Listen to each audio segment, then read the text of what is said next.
we all love. But it's better for him to learn here than, let's say, Cadwell, I think. I don't ever recall seeing Josh Brooks come out after everybody else. No. That's a real rarity. It is. So Josh Brooks then laid out on track for this extremely brief session, of course. He's got just under 7 minutes to go. I'd like, if there's anybody in pit lane, can he be? I'd like Rachel to go and have a chat with the other side of the McCann's Yamaha garage and see what happened to Jason Harler, and especially in that second crash, because he went in so hard. I can't see that was just a mistake from him. Yes. I'm just wondering whether there's something on the bike that pushed him on there, because he went off the track so quick, it was like he'd just forgotten to brake. So I suspect, right of his calibre, wouldn't have done that. I think maybe there might be a machine issue there. Here's former MotoGP star Scott Redding, who's really looking forward to the last 3 rounds, of course, in the showdown. And I think Rachel's taken James Whittam's advice and nipped down to the McCann's Yamaha garage. So let's see who she's got there. James. Exactly. If we ask for something, they'll go and try and find the answer to it. So I've come down here to McCann's garage where Steve is here, obviously team manager of Jason. Jason's not here, he's gone off. What have been the problems so far this weekend? We've had a few issues, to be fair, with engine braking, and he struggled into turn 4 all weekend, really. But then, to be honest with you, he just hit a false neutral on the first time, and he just ran on. Unfortunately, he just slid onto the grass and went off. By the time we've got him back here, got him out, he's only had 1 lap to do a job and get qualify, and unfortunately, he's just outbraked himself going into turn 4, and down he went. Just obviously trying to compensate for not being on the pace like we expect from him. No, this is it. I mean, the pace he's been setting all year, really, is fantastic. It just doesn't seem to be working for him, you know, race-wise and results. And we've just got to turn the job round. We hope Jason's okay and his bike is as well. Thank you very much, Steve. Yeah, no worries. Thanks, Rach. Back to you guys at the end of this session. Scott Redding, I was mentioning just before Rachel had a word with Steve in the McCann's garage that Scott's so looking forward to the showdown because, of course, he's won or been on the podium at 2 of the 3 at motorcycle Grand Prix level, 2 of the 3 tracks at Assen and at Donington Park. And so he loves those places. He's been to the other one for the first time and performed really well, so yeah. Nothing to fear there, then? I don't think so. Now, I thought that Jason, in that first incident we saw, may have just got a false neutral, got the bike into neutral, means the engine isn't holding you back any, and it does tend to push you on a little bit, so that was that. And it sounds like it was a mistake in the second case, but it was such a big one, I don't know, I thought maybe some bike issues, but they have been having engine braking issues all weekend. That was a 147.329 lap then, straight off the back there for Scott Redding. Whoa! No! They told me that I should keep my mouth shut. Peter Hickman crashes for the first time this season. Oh, Hickey, what have I said? So yeah, Hickman, he's all right. That's a relief because you can land heavily coming out of there. We've seen a fair few wrists and collarbones done coming out of that final turn. Yeah, really funny. That was what you call a classic. And the red flag. I think they had to call a red there just because of where the bike is, and Marshall's getting themselves into a potentially dangerous position, plus the fact been on its side a little bit and slid up the track. You'd expect there to be a little bit of fluid. Here he comes into the right, flicks it left, gets on the gas. Look, you just see the throttle on there. Yeah, he clipped a curb, that's what it was. Yeah, definitely clipped a curb. That was unlike Pete Hickman to be doing that. Yeah, oh, he hit the grass. Yeah, he actually dropped over the curb, didn't it? And that's how quick these things can have you over the top. And strangely, you know, sometimes the faster the high side, and that's the type of crash it was, the high side. So you lose the rear, it grips, it throws you the long way over.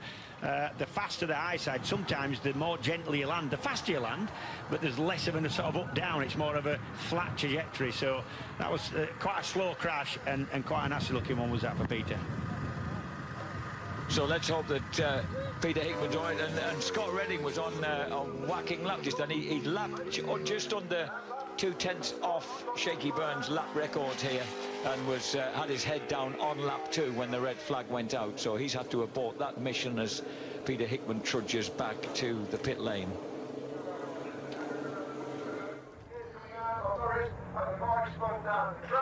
Yeah, he knew it was a good lap as well, didn't he? Yes, he did.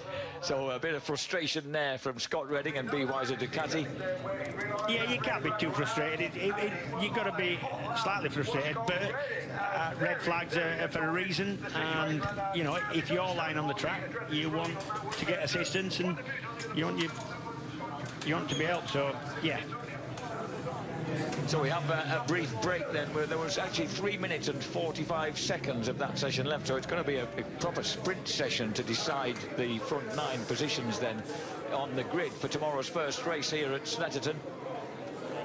For the first leg of the Race of Aces, the return of the Race of Aces. Hickman's walking down pit lane. So, and that was a really rare mistake. It was 1994 that Ian Simpson, Simo, last won the Race of Aces. So it's being resurrected 25 years down the line, which is quite fun. And remember, that's going to be based on an aggregate result across the 2 races tomorrow. Yeah, Ian Simpson, pretty much the forgotten man of BSB, I think. He was a cracking rider, was Ian. Really good natural rider. Still is, he still potters about and goes really quick on old classic bikes and ICGP. This is Icky with the medical staff in hot pursuit. And he'll be, presumably, if he's well enough, then he can go straight back out if Smith's managed to get that bike together again, but it's going to have to be quick. Yeah, the paramedic will be just having a word with him now, checking him out. And he has to have that. You can't just go out, you've got to get medically checked out and get the bikes sorted and checked as well. Will they be able to get the bike sorted? Because Michael Laverty's had to spend, you know, some of yesterday getting the Tyco BMW sorted after Keith Farmer's crash at Knock Hill. That device is slipping over the 4 legs there is a protractor to get the handlebars in exactly the right place. They'll spin it over then and get both in the right place. You don't want to be going out with one high bar, one low bar, and that's just to make sure every single time, not just after that crash, but after a rebuild as well, that Peter's handlebars will be in exactly the right place. And they'll have the same thing for footrest and most of the settings on the bike. Tommy Bridewell, of course, is someone that we haven't had a glimpse of really today so far. He's just 4 points off the championship leader on the Moto Rapido Oxford Racing Ducati, which is a really splendid performance for such a small team, James, really working well. Yeah, it's a really compact but a really competent team, is that. I chat with them quite a bit, and they know what they're doing. And Steve Wilfmoor sat down rubbing his hands. That was him, the bigger guy. He's the bloke that runs the job. They're very competent. I like that description of Wilfmoor, the bigger guy. Yes. Talking about bigger guys, the tall figure of Peter Hickman is making his way back out on track. And Rachel is down there. Rach. Hickey, it looked like you just went a bit wide there on the last session of qualifying, and obviously had an off. You've been checked over by the medical staff. What have they said to you? No, the medical staff were all right. They're just making sure we're all right, you know. I took a bit of a bash when I hit the floor, so a bit of a stupid mistake on my part. I knew I'd gone in a little bit hard, and I still tried. I knew I was on a good lap, so I just tried finishing it, and maybe I should have just waited. Hindsight is wonderful, isn't it? Hindsight is. We'll leave you, see if you can get out for the rest of that session. Thanks, Pete. So as Claudio Corti's WD-40 Kawasaki is pushed one way, Tara McKenzie goes out the other. Scott Redding ahead of him on bike number 45. It's amazing the fan base of Scott Redding out here at Snetterton, because a couple of hours ago, half an hour before he was due at his scottredding45.com tent out in the infield. Oh, you make it sound well, yeah, sort of rock and roll. There was a huge queue of people already formed waiting for the great man's arrival. Yeah, and if you can sell a few of them a t-shirt, all the better. So and there's a lot of people here, by the way. There's a lot of people who got saturated by those massive 2 rainstorms we've had today. Yeah, and then just figuring out. I don't think they're going to get out in time. I don't think they're going to get out now. 2 minutes 27 left. They're not going to get out. I don't think. James Ellison there lingering on the right-hand side, looking on anxiously. James Buckingham there, former racer, of course, himself, the tall figure on the right. Former good racer. Yes. Yep. So that means right now we've got 8 riders out on track, with Redding currently the quickest ahead of Buchan. Yeah, slightly new regulation. this weekend under red flags when you're touring back to the pits. If you're not the person involved in causing the red flag, you have to be slower than a certain amount. So you've got to be 130% of your normal sector time. So you've got to slow down basically quite a lot. Otherwise you'll be penalised, and that's quite right.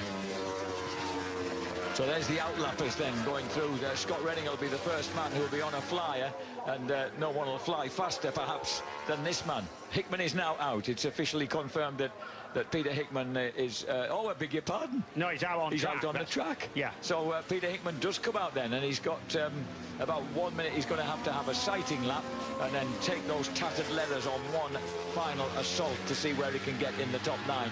First, he's got to keep out of the way of Scott Redding. He's not going to get round. It's a 1:47.